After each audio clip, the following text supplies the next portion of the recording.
We're so grateful to have another family with us today.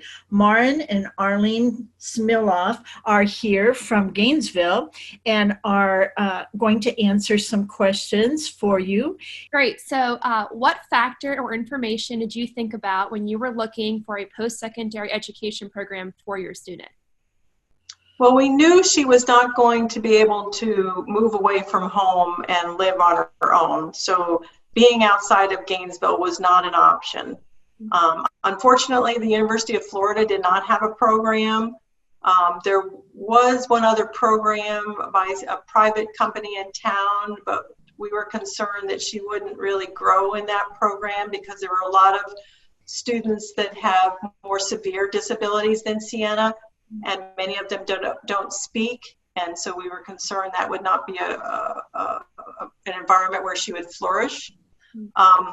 And quite frankly, Maren didn't even know about Project Saint. We were going to sign her up for some adult ed courses, and then they said, well, have you thought about Project Saint? And we're like, what is Project Saint? And we could have pinched ourselves because it was the program that we would have designed if we were designing our own program. It not only has self-advocacy skills, it has work skills, it has education skills, and it has socialization skills. It has everything we could have asked for and more. And she has really blossomed in that environment, socially, mentally, and as an adult. It really met all of our needs. And what we've learned since then is a lot of programs have modeled after Project Saint. And we have some of the best people here in the state, and we just feel very blessed. How did you find out about the Saint program? Really by going to interview at Santa Fe College. We were going to take adult ed courses, and they said, well, have you thought about Project Saint?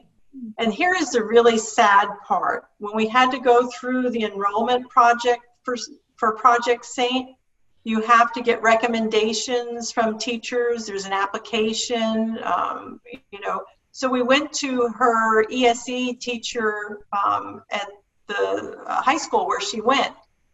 And the teacher said, I'm sorry, I can't write this letter. Sienna can't go to college. And we said, you don't understand. This program is geared for students just like Sienna.